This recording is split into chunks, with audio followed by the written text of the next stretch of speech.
Selamat siang Opa Oma yang dikasihi Tuhan. Shalom. Saya Penatua La Rosa Tambunan.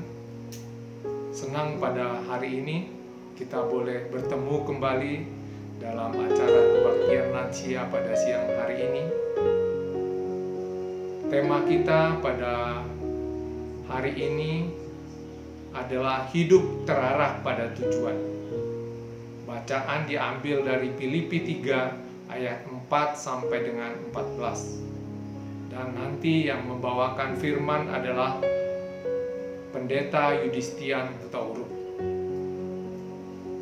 Sebelum kita memulai kebaktian ini, mari kita persiapkan hati dan pikiran kita. Mari kita berdoa.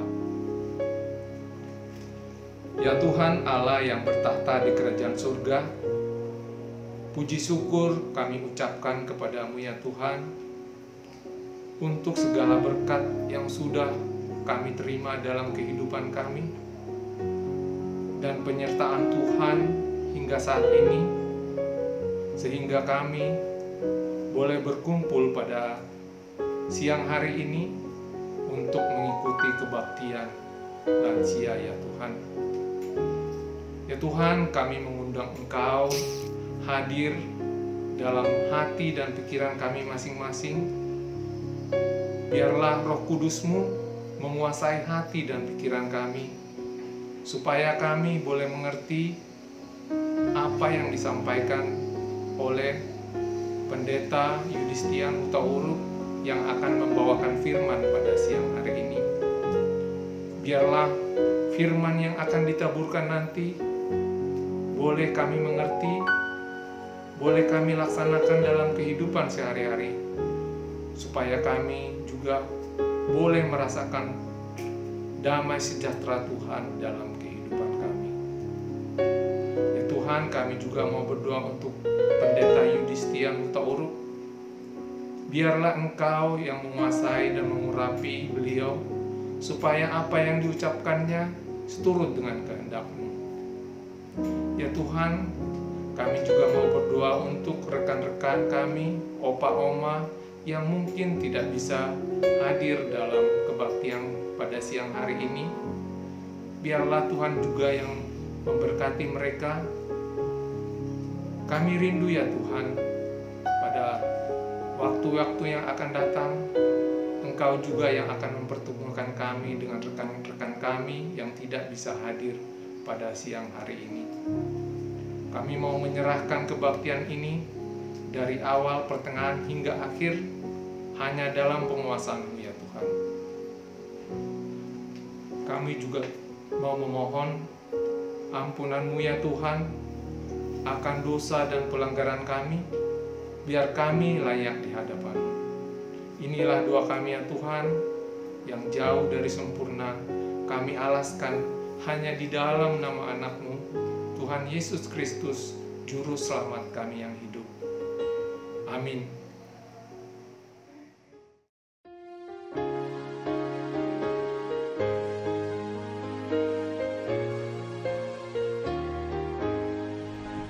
Firman-Mu pegang selalu, saat duka, saat senang, jalan hidup yang akan datang, tangan Tuhan yang memegang.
selalu, saat duka, saat senang, jalan hidup yang akan datang, tangan Tuhan yang memegang.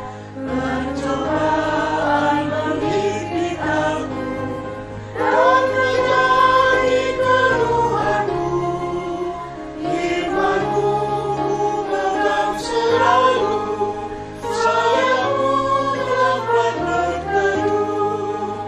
Imanmu Tuhan ku pegang selalu.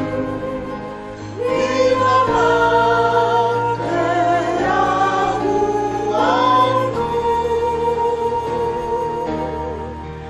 bila hatiku rasa susah, padamu aku berserah.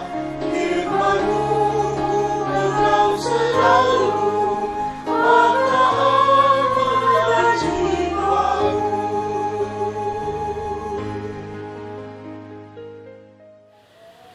Bacaan Mazmur pada siang hari ini diambil dari Mazmur 119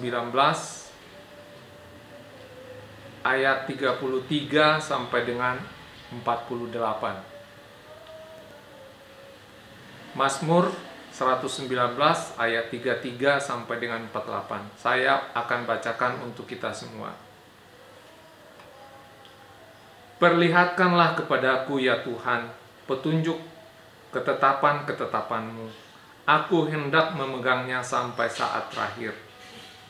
Buatlah aku mengerti, maka aku akan memegang Taurat-Mu. Aku hendak memeliharanya dengan segenap hati. Biarlah aku hidup menurut petunjuk perintah-perintah-Mu, sebab aku menyukainya. Condongkanlah hatiku kepada peringatan-peringatan-Mu, dan jangan kepada laba. Lalukanlah mataku daripada melihat hal yang hampa. Hidupkanlah aku dengan jalan-jalan yang Kau tunjukkan. Teguhkanlah pada hamba-Mu ini janji-Mu, yang berlaku bagi orang yang takut kepadamu. Lalukanlah celakaku yang menggetarkan aku, karena hukum-hukum-Mu adalah baik. Sesungguhnya aku rindu kepada titah-titah-Mu. Hidupkanlah aku dengan keadilan-Mu. Kiranya kasih setia-Mu mendatangi aku ya Tuhan. Keselamatan daripada-Mu itu sesuai dengan janji-Mu, supaya aku dapat memberi jawab kepada orang yang mencela aku. Sebab aku percaya kepada firman-Mu. Janganlah sekali-sekali mencabut firman kebenaran dari mulutku. Sebab aku berharap kepada hukum-hukum-Mu. Aku hendak berpegang pada Taurat-Mu senantiasa untuk seterusnya dan selamanya. Aku hendak hidup dalam kelegaan sebab aku mencari titah-titah-Mu.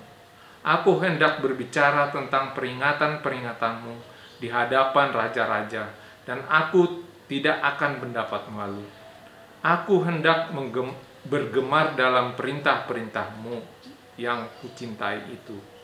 Aku menaikkan tanganku kepada perintah-perintah-Mu yang kucintai, dan aku hendak merenungkan ketetapan-ketetapan-Mu. Demikian bacaan Mazmur pada siang hari ini. Ibu, bapak, opa, oma yang dikasihi oleh Tuhan, kita akan membaca dan juga merenungkan firman Tuhan.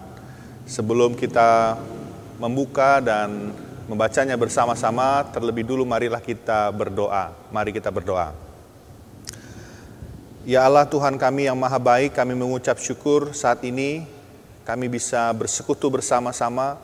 Meskipun jarak memisahkan kami, tetapi kami yakin, kami mengimani kasih Kristus mempersatukan kami. Dan dalam persekutuan kami, dalam ibadah kami saat ini, kami akan membaca sebagian kecil dari firman Tuhan. Kami akan membaca Alkitab kami, merenungkannya. Kami memohon hikmat Tuhan, kami memohon pertolongan Tuhan supaya kami bisa memahaminya dengan baik. Tolonglah juga hamba-Mu yang akan menyampaikan firman Tuhan ini, Biarlah apa yang hamba sampaikan boleh seturut dengan kehendak Tuhan. Di dalam nama Yesus Kristus kami berdoa. Amin.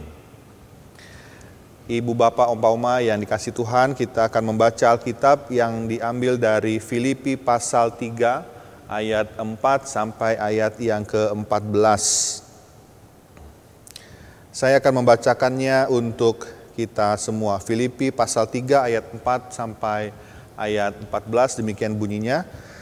Sekalipun aku juga ada alasan untuk menaruh percaya pada hal-hal lahiriah. Jika ada orang lain menyangka dapat menaruh percaya pada hal-hal lahiriah, aku lebih lagi. Disunat pada hari ke-8 dari bangsa Israel, dari suku Benyamin, orang Ibrani asli. Tentang pendirian terhadap hukum Taurat, aku orang Farisi. Tentang kegiatan, aku penganiaya jemaat.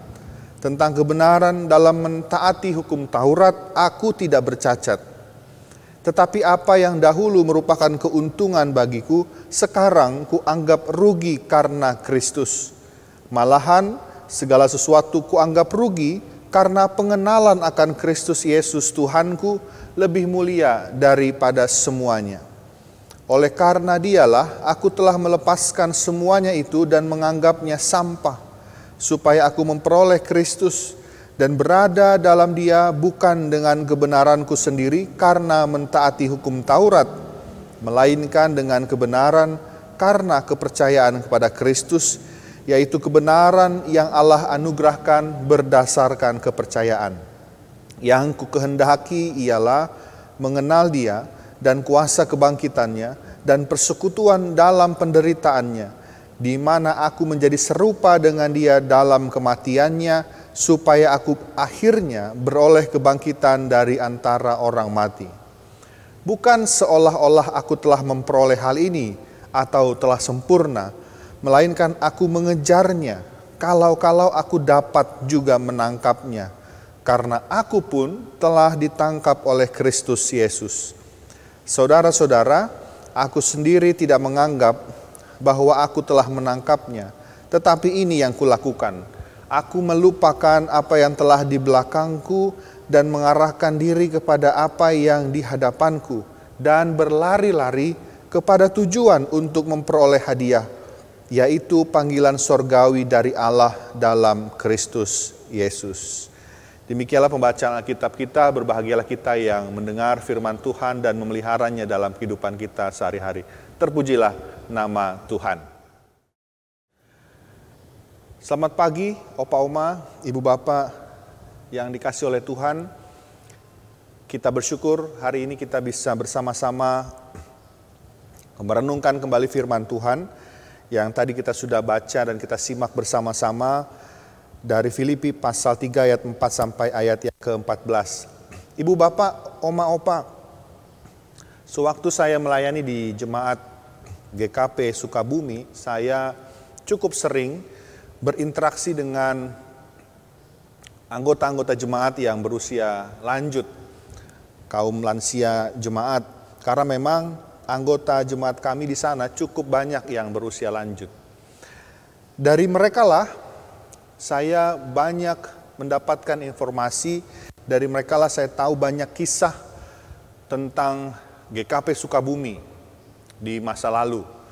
Dari mereka juga saya mendapat banyak cerita tentang kota Sukabumi, tentang kehidupan Sukabumi dari masa ke masa. Dari banyak jemaat lansia ini juga saya mengetahui banyak kisah-kisah perjuangan di masa-masa lalu. Saya seringkali merasa beruntung sekali bisa mendapat cerita-cerita itu dari mereka, karena saya menganggap mereka juga adalah pelaku sejarah yang ceritanya menarik untuk didengarkan. Dan biasanya mereka menceritakan kisah-kisah itu dengan antusias, dengan penuh semangat. Entah itu pengalaman yang menyenangkan atau pengalaman yang menyedihkan, mereka tetap dengan bangga, dengan antusias menceritakan kisah-kisah itu. Bahkan saking antusiasnya kerap kali tidak terasa sudah 2 jam lebih bercerita. Nah, saudara, mereka saya amati seringkali juga menjadi larut dalam kenangan masa lalu. Saya bisa katakan itu karena mereka benar-benar seperti sedang menceritakan pengalaman yang baru saja mereka alami. Begitu detail, begitu lengkap ceritanya. Nah, saudara, memang kenangan masa lalu, pengalaman masa lalu itu terkadang menghanyutkan setiap orang yang mengenangnya. Kenangan masa lalu yang menyenangkan itu sesuatu yang membanggakan untuk diceritakan, karena merasa saya pernah mengalami hal ini, dan saya bahagia dan saya bangga untuk menceritakannya. Saya pernah merasakan hal ini, saya pernah mengalaminya, saya pernah tiba pada satu titik ini. Tetapi saudara, sebetulnya ketika menceritakan hal-hal yang tidak menyenangkan itu pun menjadi sebuah kebanggaan. Ya, karena mereka juga berpikir bahwa ada masa saya harus terpuruk, harus mengalami peristiwa yang tidak menyenangkan, tapi toh pada akhirnya saya berhasil melewatinya. Nah, yang menarik juga adalah ketika hanyut dalam kenangan masa lalu itu membuat beberapa orang juga kembali merasakan penyesalan yang pernah muncul di masa lalu. Jadi saudara-saudara, opa oma, ibu bapak, saudara-saudara yang dikasihi Tuhan, kenangan masa lalu yang dimiliki itu bisa menimbulkan banyak perasaan bangga, perasaan kecewa juga bisa muncul kembali. Nah, pengalaman saya ketika berinteraksi dengan para lansia di jemaat kami membantu saya memahami perasaan yang dimiliki oleh Rasul Paulus ketika dia menulis suratnya kepada jemaat di Filipi, khususnya dalam bagian yang hari ini kita baca dan kita renungkan. Rasul Paulus berusaha menceritakan secara singkat, riwayat singkat tentang hidupnya, tentang bagaimana hidupnya di masa lalu, bagaimana dia menjalankan agamanya di masa lalu. Dan dia mau membuat orang-orang di Filipi mengerti, memahami mengapa dia menyampaikan kata-kata yang begitu tegas di ayat-ayat sebelumnya. Nah, Paulus, saudara, menyebutkan beberapa hal yang menunjukkan bahwa dia benar-benar orang Yahudi yang taat. Dia menunjukkan identitasnya. Ada 7 poin, saudara-saudara, kalau kita mau cermati. Yang pertama, dia katakan, dia menunjukkan bahwa dia disunat pada hari yang ke-8. Dalam tradisi atau dalam budaya Yahudi, anak yang baru lahir itu sudah dihitung berumur 1 hari. Jadi ketika Paulus mengatakan pada hari yang ke-8, ya, itu artinya 7 hari setelah dia lahir, ya. Karena hari pertama dia lahir itu sudah dihitung 1 hari. Jadi di hari ke-7, setelah hari ke-7 dia disunat. Dan ini, perkataan Paulus ini menunjukkan bahwa dia berasal dari keluarga yang taat mengikuti peraturan-peraturan Taurat. Tidak lalai, tidak terlambat, tidak melebihi aturan yang ada. Lalu kemudian dia mengatakan dia dari bangsa Israel. Dan ini saudara-saudara menunjukkan bahwa sejak lahir Rasul Paulus sudah memiliki hak-hak istimewa sebagai umat pilihan Allah. Dia sudah terhisap dalam bagian umat pilihan Allah. Ya, kalau dalam terjemahan bahasa Indonesia masa kini dikatakan begini, saya lahir sebagai seorang Israel. Oma-opa, ini biasanya kalau kita melihat struktur kalimat seperti ini kita bisa tahu, oh ini menunjukkan sebuah kebanggaan. Saya lahir sebagai seorang Indonesia, misalnya begitu. Artinya kita bangga menjadi orang Indonesia. Dan ketika Paulus mengatakan itu, dia membanggakan identitasnya sebagai bangsa, bagian bangsa Israel. Lalu dia katakan lagi dari suku Benyamin. Rasul Paulus mau menegaskan bahwa dia adalah bagian dari suku Benyamin, suku yang terpandang. Saul raja Israel yang pertama, saudara-saudara, berasal dari suku ini, dari suku Benyamin. Jadi suku Benyamin itu suku terpandang dari yang lainnya, di antara yang lainnya. Lalu dikatakan juga dia mengatakan orang Ibrani asli. Dan ini sekali lagi saudara-saudara semakin menegaskan identitas Paulus bahwa dia bukan dari keturunan Yahudi yang berbahasa Yunani. Dia bukan dari kelompok atau bukan dari kaum proselit. Kaum proselit itu sederhananya orang-orang non-Yahudi yang diyahudikan. Dan dia mengatakan bahwa dia orang Ibrani asli. Nenek moyangnya orang Ibrani.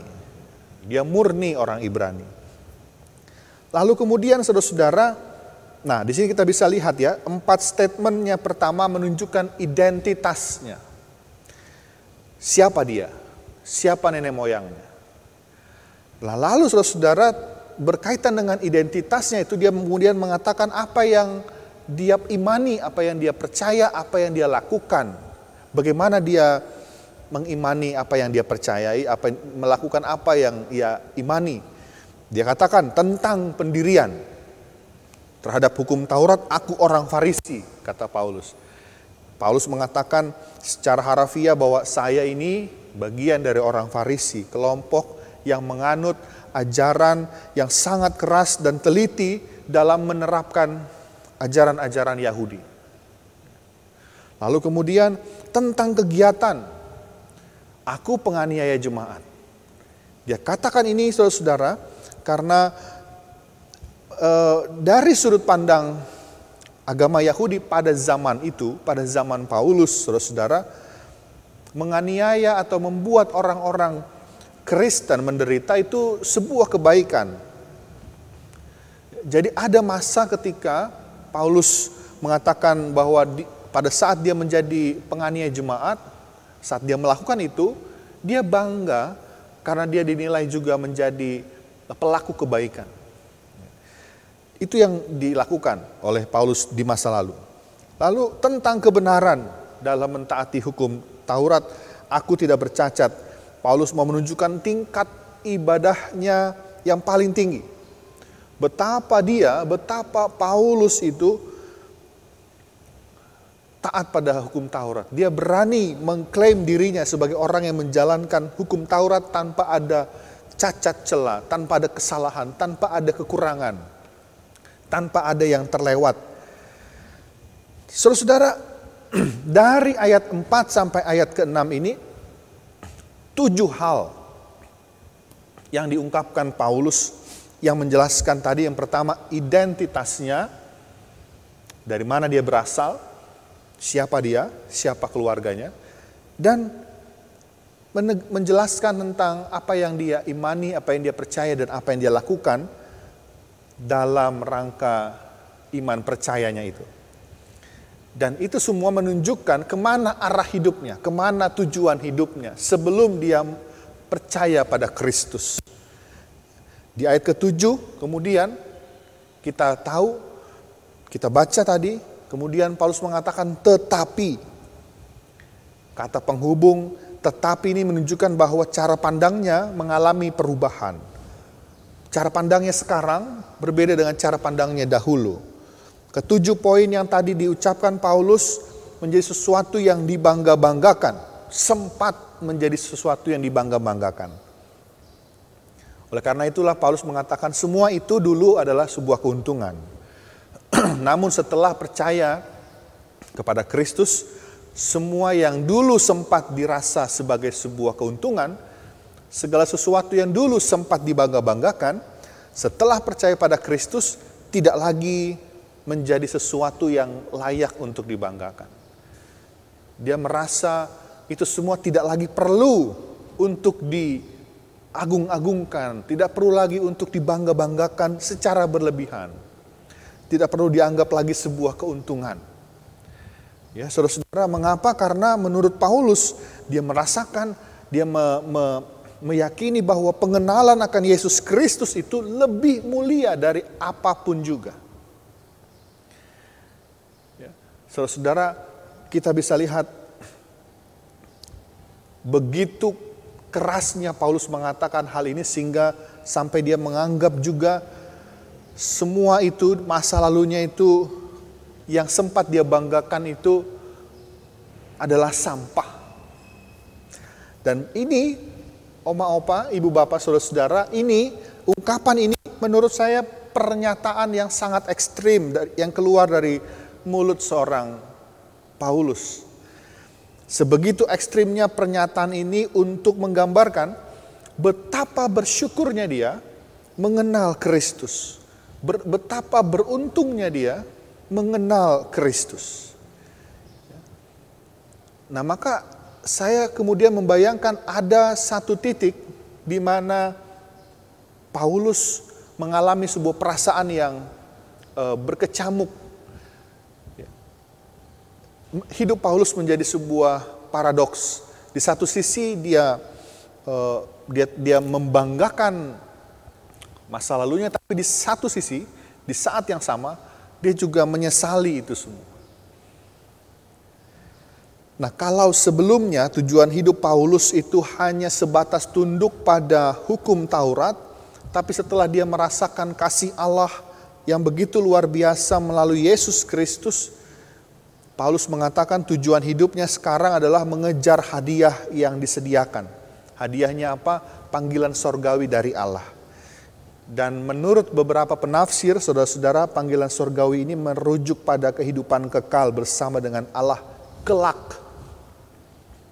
Dan dia mengatakan dia tidak lagi berani mengatakan bahwa dia sudah mendapatkannya atau sudah sempurna, tapi dia berusaha mengejar itu terus-menerus. Berbeda, saudara-saudara, dengan ketika dia menceritakan tentang kesalehannya di masa lalu, dia merasa dia sudah sempurna mentaati hukum Taurat. Dia berani mengklaim dirinya sempurna. Dia berani mengklaim kehidupan keagamaannya sempurna. Tapi sekarang setelah mengenal Kristus, dia tidak lagi berani mengatakan itu. Dia katakan, itu terus-menerus akan kukejar. Itu menjadi satu tujuan yang dia kejar. Nah, saudara-saudara, setelah mengenal Kristus, tujuan hidupnya hanya satu. Panggilan sorgawi dari Allah. Dan Paulus tidak lagi mau memikirkan kehidupan lamanya sebelum mengenal Kristus. Dia tidak lagi mau terjebak nostalgia masa lalu. Nostalgia masa lalu boleh, ya, tapi jangan sampai terjebak di dalamnya. Nah, oma opa, mari sekarang kita jujur bersama-sama. Saya sering juga menjumpai para anggota jemaat yang berusia lanjut, ternyata masih ada yang terjebak nostalgia masa lalu. Mari kita jujur, apa sih yang biasanya, yang sebelumnya selama hidup kita ini kita banggakan? Ada yang membanggakan pekerjaannya di masa lalu. Oh, saya ini pensiunan A, saya ini pensiunan B. Dulu jabatan saya sampai di tingkat ini. Dulu karir saya sampai di titik ini. Dulu usaha saya sampai di titik ini. Atau harta, aset, warisan, atau kesukuan. Saya ini berasal dari suku ini, saya orang ini, saya orang A, saya orang B. Atau keturunan yang seringkali juga menjadi kebanggaan. Oh, anak saya tiga-tiganya, empat-empatnya, lima-limanya sudah sukses semua. Cucu-cucu saya pintar-pintar. Cucu-cucu saya juga sudah berhasil. Kita lihat ada begitu banyak yang biasanya menjadi kebanggaan kita, dan masih ada yang lain tentu yang menjadi kebanggaan kita. Bolehkah membanggakan itu semua? Tentu jawabannya boleh, sangat boleh. Sangat boleh, tetapi ibu bapak, saudara-saudara, oma opa, kita harus selalu ingat bahwa di balik semua yang kita banggakan, bahwa di atas semua yang kita banggakan itu ada siapa? Ada Tuhan kita Yesus Kristus. Oma Opa, dalam perenungan firman Tuhan kita hari ini, kita bersama-sama mau diajak untuk merenungkan satu hal penting.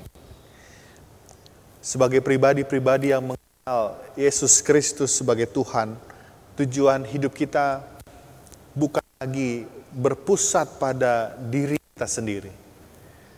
Bukan lagi berpusat pada hal-hal lahiriah, tetapi berpusat pada Kristus, berpusat pada Tuhan. Semua yang kita lakukan bukan untuk diri kita sendiri lagi, tetapi untuk Tuhan. Kita boleh melakukan banyak hal yang membanggakan, tetapi semua itu haruslah bertujuan pada Tuhan. Supaya kita pun bisa bersama-sama seperti Rasul Paulus mengejar hadiah itu, panggilan sorgawi dari Allah. Ibu bapak, oma opa yang dikasihi oleh Tuhan, saya percaya sejak muda, oma opa, ibu bapak semua sudah tentu menghabiskan begitu banyak waktu untuk membangun kehidupan. Membangun pekerjaan, karir, usaha, membangun keluarga. Bahkan mungkin sampai sekarang masih ada di antara kita yang masih bekerja. Masih juga membangun kehidupan. Orang sering bilang para lansia ini adalah orang-orang yang sudah banyak makan asam garam kehidupan. Kaya pengalaman. Kesaksian Rasul Paulus dalam bacaan Alkitab kita memperlihatkan bagaimana Paulus yang juga kaya pengalaman itu pada akhirnya tiba pada satu tujuan. Mengarahkan hidupnya berpusat pada Kristus. Dia tidak lagi memusatkan semua kegiatannya, semua hidupnya pada dirinya, tapi dia memusatkan semuanya pada Kristus. Terlepas apa yang ada di masa lalunya. Semua pengalaman Paulus di masa lalu justru menjadi pendorong bagi Paulus untuk lebih lagi mengarahkan hidupnya pada Kristus. Dia tidak membanggakan secara berlebihan hal-hal yang sebelumnya dia paling banggakan. Dan dia juga tidak lagi larut dalam penyesalan terhadap tindakan-tindakan yang buruk di masa lalu. Dari kisah Rasul Paulus ini kita bisa menyimpulkan bahwa pada akhirnya, visi seorang pengikut Kristus hanya satu, yaitu visi kerajaan Allah. Dan misi seorang pengikut Kristus juga hanya satu, yaitu misi Allah. Terlibat dalam misi Allah. Dan itulah yang Paulus jalani sampai akhir hidupnya.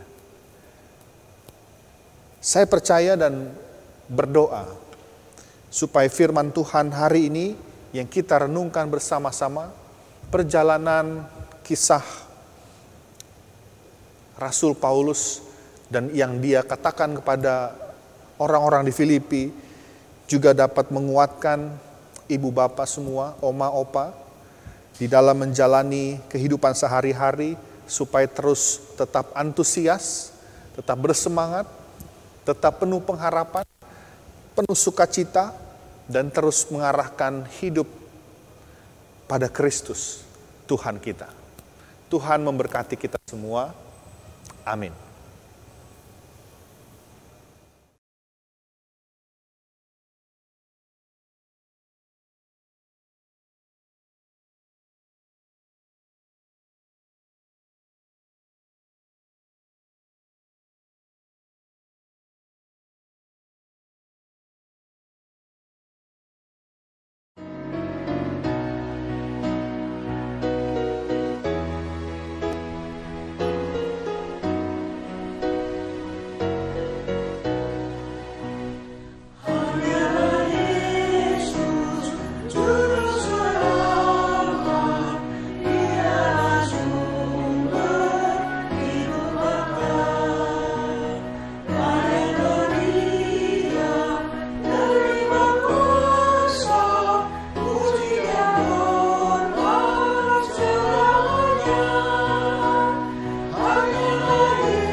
Ibu, Bapak, Oma, Opa yang dikasih Tuhan, mari kita menaikkan doa syafaat kita, dan nanti kita akhiri dengan doa Bapa kami bersama-sama. Mari kita berdoa. Tuhan Yesus yang sungguh amat baik, kami sungguh bersyukur kalau dalam kesempatan saat ini kami bisa merenungkan firman Tuhan. Dan tolonglah kami untuk bisa mewujudkan firman itu secara nyata dalam kehidupan kami sehari-hari. Kami bisa mengarahkan hidup kami pada tujuan yang ilahi. Tujuan kami hanya pada Engkau saja. Tolonglah Tuhan, dengan segala keterbatasan kelemahan kami, berikanlah kami kekuatan dan kemampuan menjadi firman Tuhan. Dalam doa saat ini kami juga mau berdoa untuk kondisi yang saat ini kami hadapi. Kami mau berdoa untuk setiap kami, lansia di jemaat Tuhan, dimanapun berada, dalam kondisi apapun kami, kiranya Tuhan yang terus menolong, menopang, menemani kami, dan juga menguatkan kami. Kami mau berdoa bagi saudara-saudara kami yang saat ini berbakat karena sakit. Kiranya Tuhan menolong mereka, Tuhan berikan kesembuhan. Kami mau berdoa untuk mereka yang saat ini membutuhkan topangan kami. Biarlah Tuhan juga boleh memberikan kami kemampuan untuk saling menguatkan satu dengan yang lain. Karena kami percaya juga bahwa Tuhan boleh hadir dalam kehidupan kami lewat orang-orang di sekeliling kami, lewat sahabat-sahabat, lewat anggota keluarga kami, lewat siapa saja yang boleh Tuhan hadirkan di dalam kehidupan kami. Kami mau berdoa untuk saudara-saudara kami yang di pekan ini merayakan ulang tahun. Kiranya dalam pertambahan usia tahun ini kami bisa semakin menghayati cinta kasih Tuhan, dan kami memohon biarlah Tuhan juga yang terus memberikan kecukupan, kesehatan, dan juga damai sejahtera. Semua harapan yang dimiliki biarlah juga boleh Tuhan wujudkan seturut dengan cara dan waktu Tuhan. Kami mau berdoa untuk kehidupan kami di tengah-tengah keluarga kami masing-masing, bersama dengan suami atau bersama dengan istri, bersama dengan anak-anak, menantu, cucu kami, bersama dengan keluarga kami. Anugerahkanlah damai sejahtera, sukacita, sehingga di masa tua tetap dapat menikmati kasih Tuhan yang teramat sangat besar. Kami berdoa ya Bapa untuk kehidupan persekutuan kami, baik sebagai persekutuan kaum lansia maupun juga persekutuan kami yang lebih luas di GKI Jatiasi. Kiranya Tuhan juga terus menyatukan kami dengan cinta kasih-Mu, sehingga di tengah-tengah masa pandemi yang berkepanjangan saat ini, meskipun kami tidak berjumpa secara fisik, kami tidak bisa bertatap muka secara langsung di gedung gereja, kami tetap bisa saling menyapa, menguatkan lewat doa-doa kami, lewat komunikasi-komunikasi yang bisa kami jalin. Kami mau berdoa Tuhan untuk kehidupan dunia ini, kehidupan bangsa kami yang masih berkutat dengan pandemi. Tolonglah kami Tuhan, kiranya Engkau sendiri yang boleh menolong kami keluar dari pandemi ini, dan berkatilah setiap upaya kami lakukan, baik lewat protokol kesehatan yang kami jalani, lewat vaksin yang boleh kami terima, lewat makanan, minuman, vitamin yang kami konsumsi. Kiranya Tuhan juga boleh menolong kami tetap kuat melewati masa-masa sulit ini. Tuhan berkatilah para pemimpin bangsa kami, maupun di tingkat daerah. Tuhan yang memimpin mereka di dalam menjalankan tugas dan tanggung jawab mereka. Kami mau berdoa juga untuk kedamaian dunia ini. Kiranya Tuhan di dalam umat manusia, sehingga tidak lagi ada peperangan, tidak lagi ada konflik antar bangsa. Dan biarlah Tuhan yang boleh turut serta memberikan jalan keluar dalam setiap konflik yang ada. Ya Bapa, kami serahkan seluruh kehidupan kami ke dalam tangan pengasihan Tuhan. Semua harapan, permohonan yang kami miliki, doa-doa kami yang kami panjatkan padamu setiap hari, kami mau serahkan hanya ke dalam tangan kuasa Tuhan. Kami serahkan doa syafaat ini Tuhan, kami naikkan dalam nama Tuhan kami Yesus Kristus yang telah mengajarkan kami bersama-sama berdoa.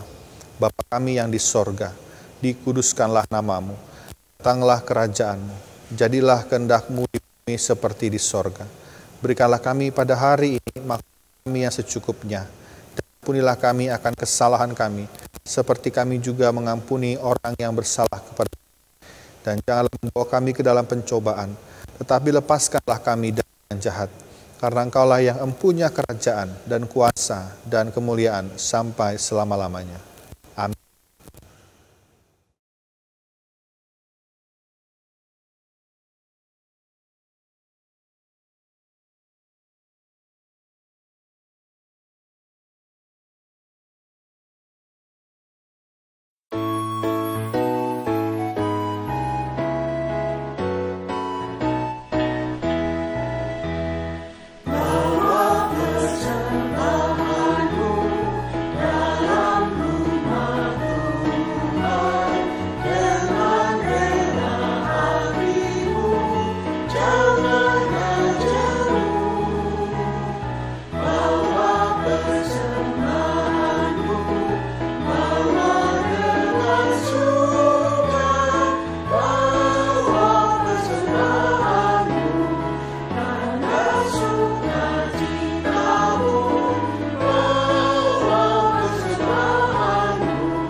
Mari kita bawa persembahan kita ke dalam doa. Mari kita berdoa. Puji syukur kami panjatkan kehadirat-Mu ya Tuhan, untuk segala berkat yang sudah kami rasakan, yang sudah kami terima hingga saat ini. Ya Tuhan, pada siang hari ini kami mengumpulkan persembahan. Biarlah persembahan ini boleh berkenan di hadapan-Mu. Berkati tangan-tangan yang sudah mempersembahkan persembahan ini, dan juga tangan-tangan yang akan mengelola persembahan ini, supaya dapat dipergunakan hanya untuk kemuliaan-Mu saja ya Tuhan. Ya Tuhan, bukalah hati dan pikiran kami. Betapa besar kasih-Mu dalam kehidupan kami, supaya kami juga boleh mempersembahkan seluruh hidup kami hanya untuk kemuliaan-Mu saja. Ajari kami ya Tuhan, supaya kami boleh jadi berkat dimanapun kami ditempatkan. Inilah doa kami ya Tuhan. Kami alaskan hanya di dalam nama anak-Mu, Tuhan Yesus Kristus, Juru Selamat kami yang hidup. Amin. Oma, opa, ibu, bapak yang dikasihi oleh Tuhan, pergilah, lanjutkanlah kehidupan saudara untuk membagikan kisah iman, kisah hidup dengan dunia di sekitar Anda. Ketika Anda bersaksi tentang kasih Allah yang aktif di dunia ini, ketahuilah bahwa Tuhan bersama dengan Anda semua, berbagi tawa dan harapan, kekuatan, ketakutan, dan air mata. Kini terimalah berkat Tuhan. Kiranya Allah sumber kehidupan senantiasa memberkati dan merangkulmu di dalam senyuman dan tangisanmu. Kiranya Kristus, Sang Sahabat sejati, senantiasa menemanimu di sepanjang hidupmu. Kiranya Roh Kudus, Sang Penyejuk hati, senantiasa memberikanmu ketenangan dan kehangatan cinta dalam kehidupanmu sehari-hari, sekarang dan selama-lamanya. Bapa, terima kasih. Bapa, terima kasih. Bapa, terima kasih. Bapa di dalam surga, ku berterima kasih. Amin.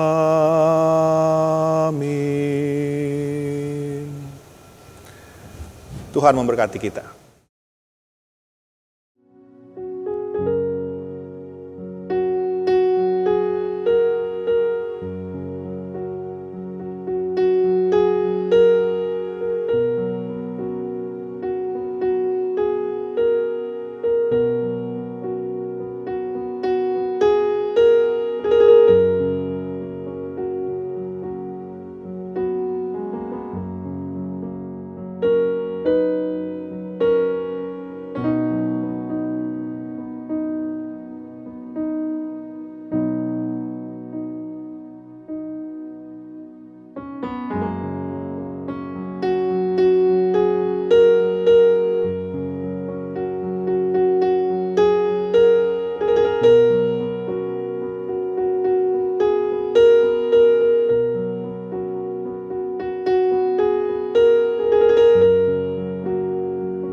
Tuhan.